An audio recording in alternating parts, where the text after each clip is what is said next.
And we are moving to our second section, and our speaker is Dr. Katria Thomas, academic lecturer, Lim Kok Keng University of Creative Technology, Malaysia. Dr. Katria Thomas has 6 years of academic experience and 6 years of industry experience. The subject taught by Dr. Katria Thomas are organizational behavior, research methodology, quantitative methods for business, strategic management, human resource management, etc. The research areas are business, marketing, and organizational behavior. And Dr. Catherine Thomas, the various positions, chairman for PhD defense, appointed as supervisor for PhD candidates, appointed as supervisor for master students, and faculty coordinator, research committee member. I worked as internal examiner for 33 PhD theses and published many papers in international journals in Scopus 8 publications and Google Scholar 7 publications, and also works as an PhD supervisor. Now I hand over in the session to you, ma'am. The session is Thank yours. you. Thank you very much. Let me show my screen. And today I would like to talk about. Can you see my screen? Yes, ma'am. Yes, ma'am. Can see, right? Yes. Okay. Okay. Today I would like to talk about how to write a publishing research paper in a peer-reviewed journal. You know that, especially for what I understand, that here a lot of academicians and a lot of students who are yet to be researchers, and and who are going to publish the research article, and writing a scientific paper is actually an important component of the research process, wherever you are a bachelor student or master student or PhD student. And yet researchers sometimes receive little information how to write a scientific paper. So I would like to explain why choosing a target journal is important when you write your research paper, provide the basic structure for writing each section of a scientific paper, and describe common pitfalls and recommendations for each section. So let's start first. When you are going, how to target a journal you are going to publish. So I would like to recommend you that you select your target journal early in a writing process. So a target journal is the journal to which you plan to submit your paper. Each journal has a set of core readers, and you should tailor your writing to this readership. So, for example, if you plan to submit a manuscript about brand image or satisfaction in the management area journal, you will need to explain what the brand image is to reader of this journal, because they may not have a background on this topic. But however, if you were to submit the same article about brand image to the marketing journal, you would not need to provide as much background information about brand image, because marketing journal specifies specifically publish about brands or brand image or brand color or another marketing components. So it's very important for you in the early stages to choose the right journal where you're going to publish. So information about the journal's core readership, you can find on its website. Usually it's a section called about this journal, and or something similar. If you go, for example, to Scopus website or Emerald Group Insight Publishing or any other journals, you will see their page, and you go to about this journal, and this journal on the web page, they usually publish the research area they cover. So you need to specify. So now when you for yourself target a journal and you know what journal you are writing for and going to publish, let's talk about the structure of the article. Especially the first what comes to the reader's attention is your title.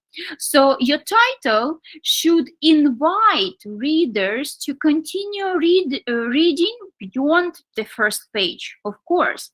It should be informative. Your title should be informative, interesting.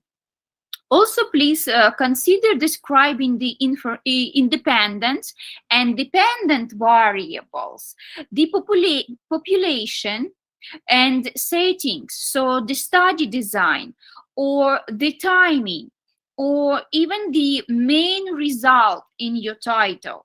Because the focus of the paper can change as you write and revise, I would recommend you wait until you have finished your writing, your paper, before composing the title. So as it sounds very backward, but the title is the something that catches your reader's eye and interest. So if it's first catches reader's interest, then you definitely should manage it for as a last component of your research paper. So another also, when you do your title and keywords, so be sure that title is useful for potential readers searcher for your topic. The keywords you select should complement those in your title to maximize the likelihood that a researcher will find your paper through the database search.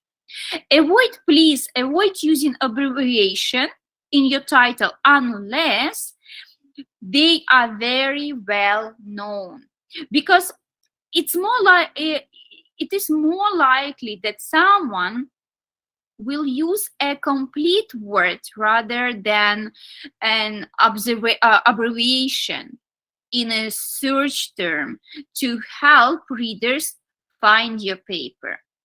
So of course, your keywords should also complement your title.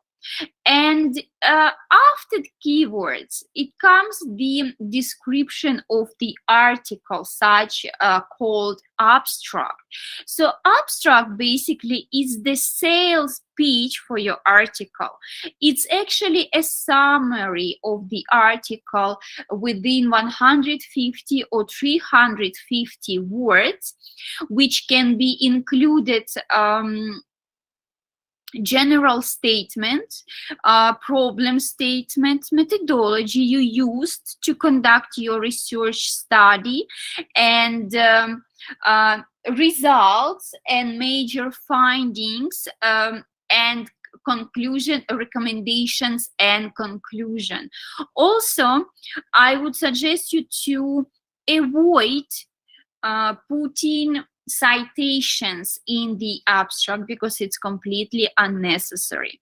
So when you finish your abstract, abstract also could be written at the end of your article, because it's a summary of your article. So let's talk about the structure. The introduction section, which comes straight after the abstract and keywords. So it should be approximately 3 to 5 paragraphs in length. But you can look at the examples from your target journal to decide an appropriate length. So it's actually suggestible to include these 5 components while writing your introduction. So I would suggest you to begin with the general context of your topic, narrowing to the specific focus of the paper. So ask yourself before you write why your research is important. What is already known about the topic and what is already unknown about the topic. Find the gap, or it can be considered as a problem statement, because gap is something not yet known about the topic, and why it is important to learn the new information that your research adds and the specific research aims that your paper addresses. So your research aim should address the gap you identified, and be sure to add enough background information to enable readers to understand your study. So let's now talk about common pitfalls and the recommendation for the addressing them. So usually at the early stage, researchers write introduction is too generic, because it's not written to specific readers or designer journals. So I would recommend, first of all, to choose a target journal and write to its readers. Visit your target journal website, investigate your readers. If you're writing for the journal with more general readership, you should include more background information. A narrow journal,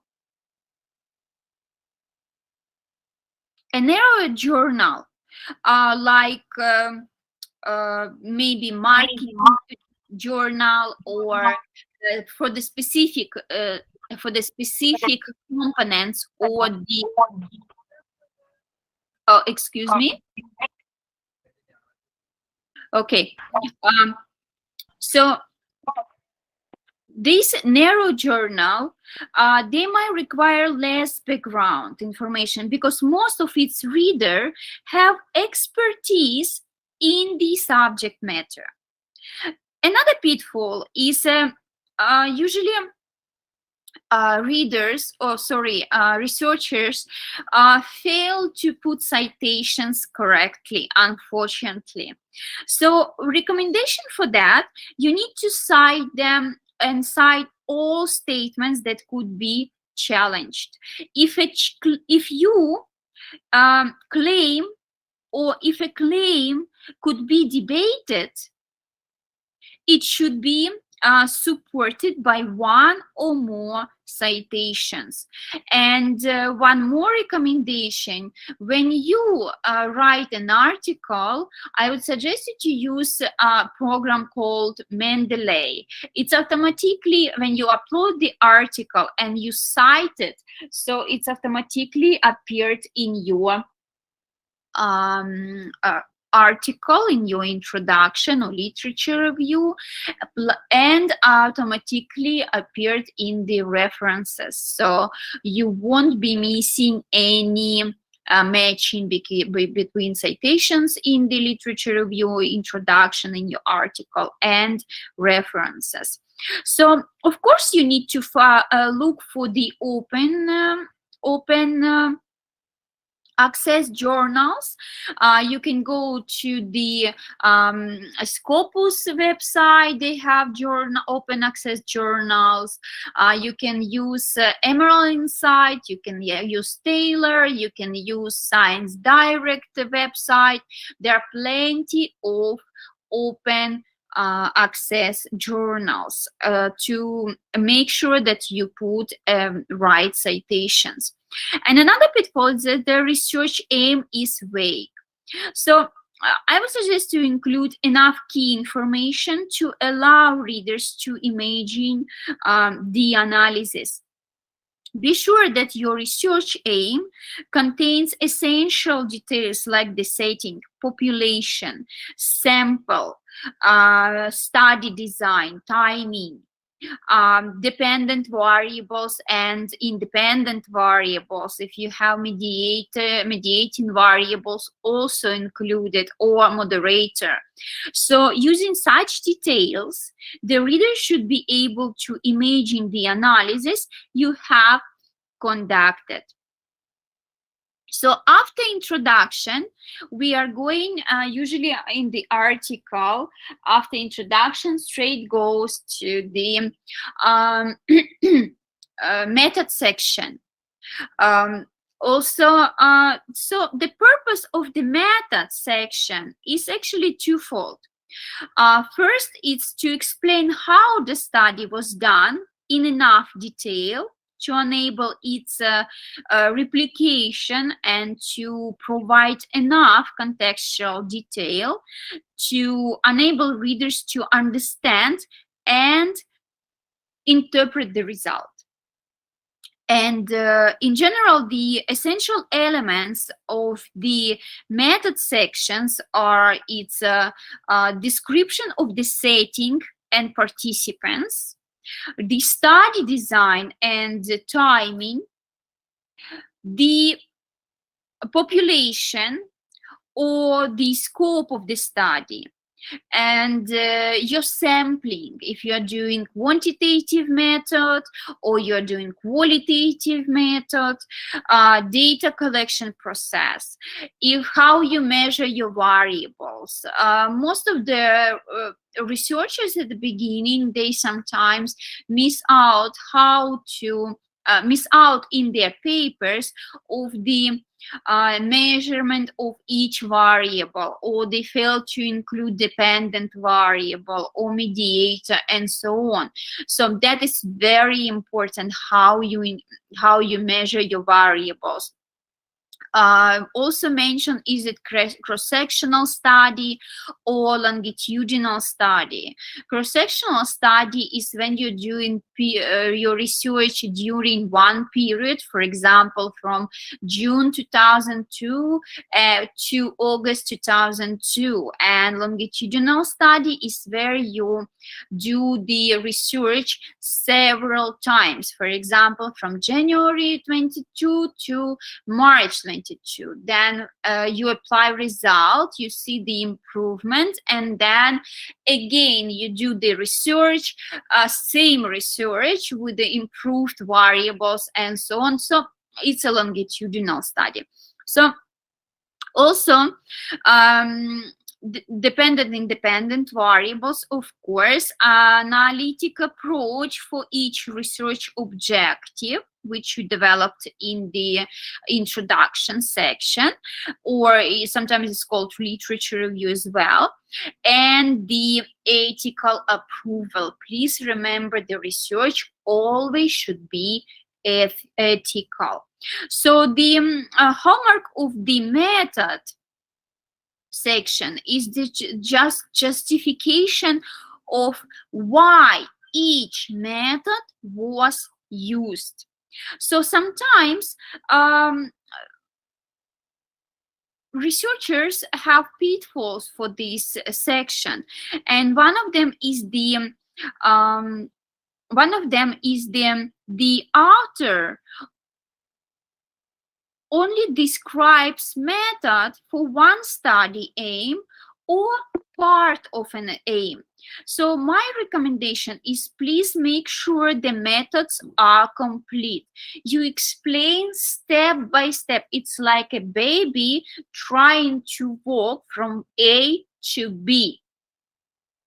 And to justify your results and consequently your discussion and findings and applications, you need to make sure that you developed and you design methodology in the right way in order to claim your findings are correct. So be sure to check all the methods described, all the aspects of the study reported in the manuscript. And another, there is not enough justification for the method used. Once again, justify each approach and variable. You must justify your choice of method. Is it quantitative, qualitative, and everything goes with those methods, because it greatly impacts the interpretation of results. So state the methods you use and then defend those findings or decisions. For example, justify why you choose to include measurements or statistical approaches, or why you choose and how you choose your participants. How did you contact them? How many, if it's a quantitative method, how many questionnaire have you sent? How many respondents? How did you choose them? What sampling did you use? Is it stratified sampling? Is it random sampling? Justify why it is random sampling and why specifically for your study you need, for example, random sampling but not stratified sampling or convenient sampling, and so on. So when you finish your methodology, here comes the result. So result, basically, it's your statistical analysis, which usually you will use quantitative or qualitative analysis tool. So the focus of the result section should be associations or log, therefore, rather than statistical tests. So two considerations should guide your writing here. First, the result should present an answer to each part of your research aim. And the second result,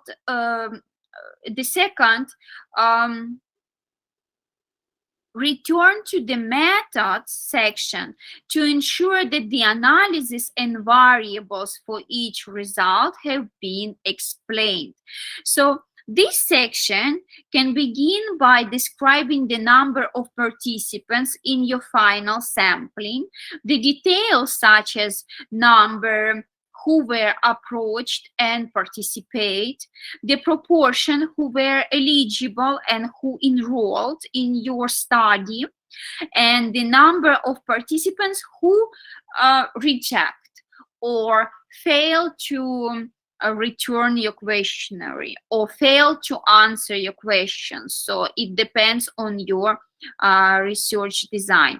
So the next part, also we can call it actually demographic statistics as well, but those demographic statistics should be also explained. So, and also you need to justify your response rate, because response rate is very important. How many questionnaires you send and how many answers you get back, and what is the percentage of your respondents. So after that,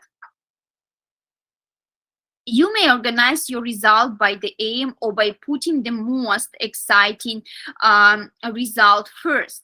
So do not forget to report your non-significant associations, because these are still findings. So tables and figures capture the reader's attention and efficiently communicate your main findings. So each table and figure should have a clear message and should complement rather than repeat the text. So tables and figures should communicate all silent details or necessary for readers to understand the findings without consulting the text. And include information on comparisons and tests, as well as information about the sample and timing of the study in the title. And so note that figures are often more visually interesting than tables. So if it is feasible to make a figure, make a figure. To avoid confusing the readers, either avoid abbreviation in tables and figures, or define them in a footnote. So in the results section, you should also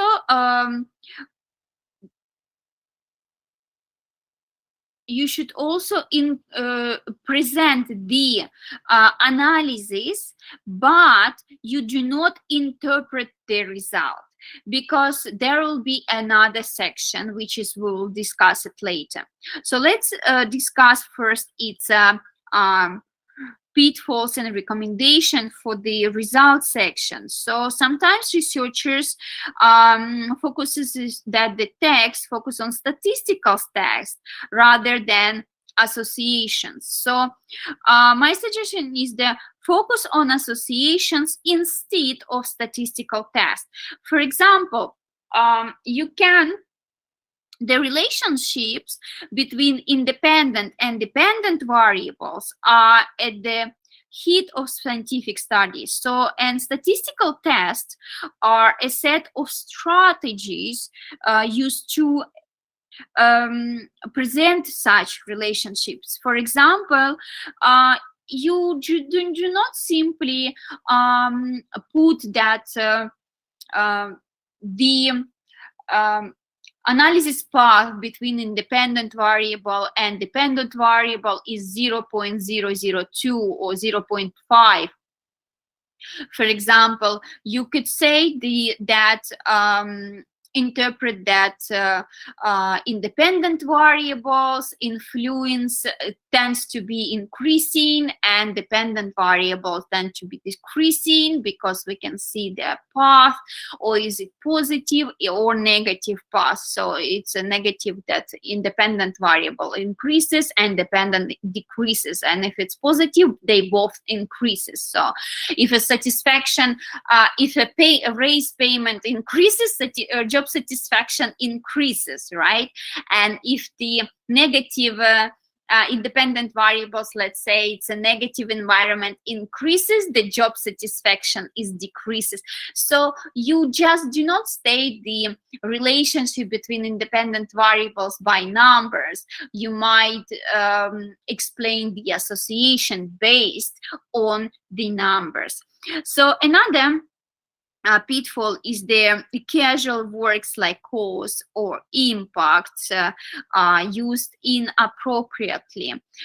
For example, only some study design the analytic approaches enable researchers to make casual claims. Before you use the word cause, consider whether this is justified given your design, because words like associated or related may be more appropriate. So another is the direction of the association unclear.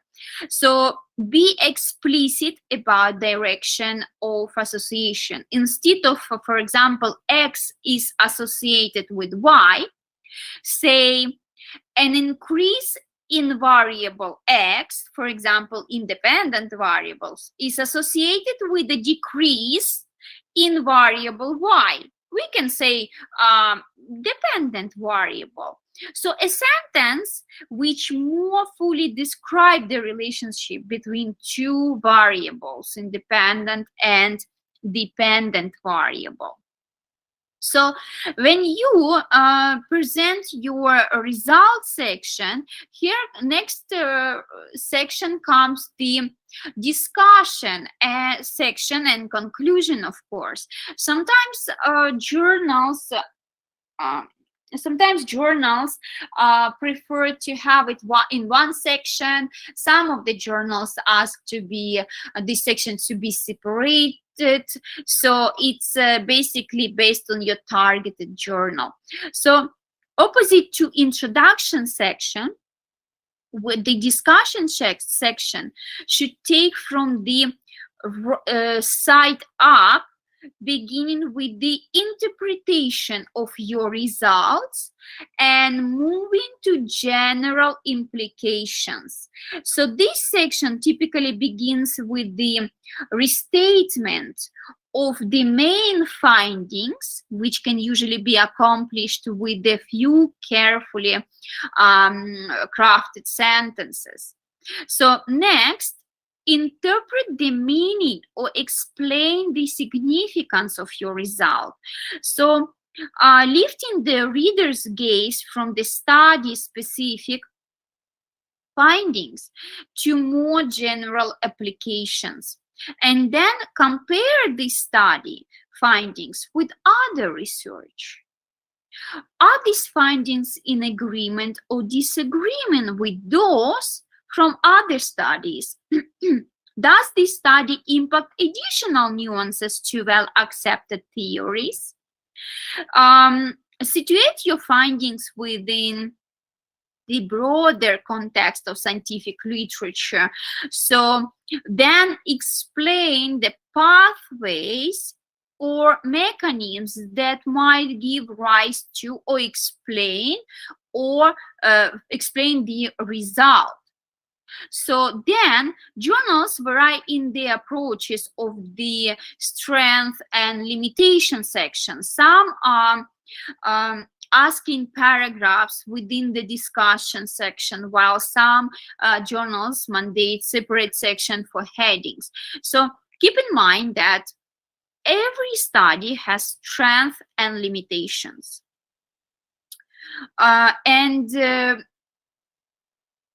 Yours helps readers to correctly interpret your research findings. So the next element of the discussion is a summary. Summary of the potential impact and application of your research. Should this result be used to optimally design intervention? Does this work have implications for some policy or public policy or maybe company policy? So these considerations will help the reader to further grasp the possibility impact of the presented work. So, and finally, the discussion should conclude with specific suggestions for future work. Here you have the opportunity to illuminate specific gaps in the literature that compel further study. So, and avoid the phrase, future research is necessary, because the recommendation is too general and to be helpful for readers. So you don't need to put just future research is necessary. You need to describe what is possible future research can be based on your article. And then provide substantial and specific recommendations for future studies. Please avoid the pitfalls in the discussion. So the author repeats details result or presents new result in the discussion. Sometimes it's very difficult to probably keep in mind all your article, and maybe at some point pop up new research, new results which you haven't discussed in your introduction, or you haven't covered your methodology by this result. But at some point you put the new results in your findings. So please avoid it. Then the author fails to describe the implication for study limitation. So where possible, please identify the implications of your study limitations. No matter how well conducted and thoughtful, all studies have limitation. Please describe how the limitations affect the applications of the findings. And another pitfall is the statement about future research is too generic. Please do not include future research as necessary. Be specific. In the relationship between exposure and outcomes, not well described in a population that is severely impacted. So, this is your opportunity to suggest areas requiring further study in your field and steering scientific inquiry towards the most meaningful questions you're doing research. So when all the chapters or all the sections are done, you need to do the checklist. Did you write and answer the questions? Did you write a specific type of a reader where you can find in your targeted journal? Or is the research aim specific and informative for your reader? Have you included a description of the dependent variables and dependent variables and every covariative or descriptive variable you included in models or your conceptual work? Have you described your results in words that convey the directions of associations?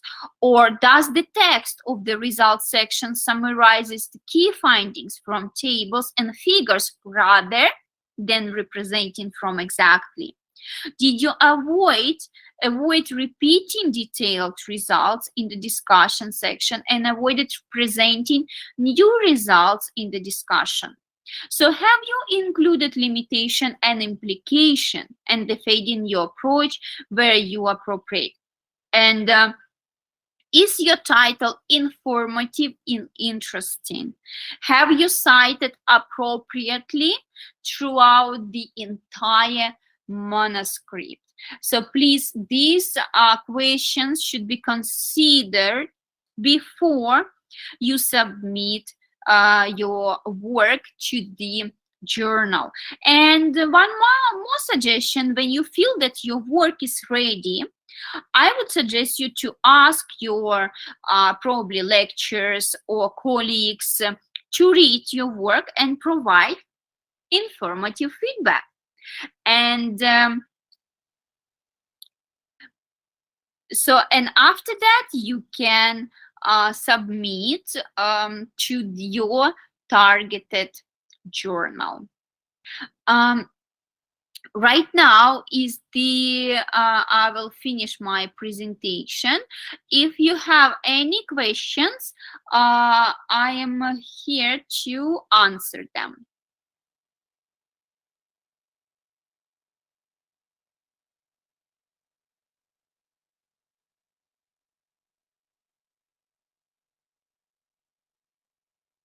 Do you have any questions? If you don't, then thank you very much for listening. Please, I will give you the words, admin.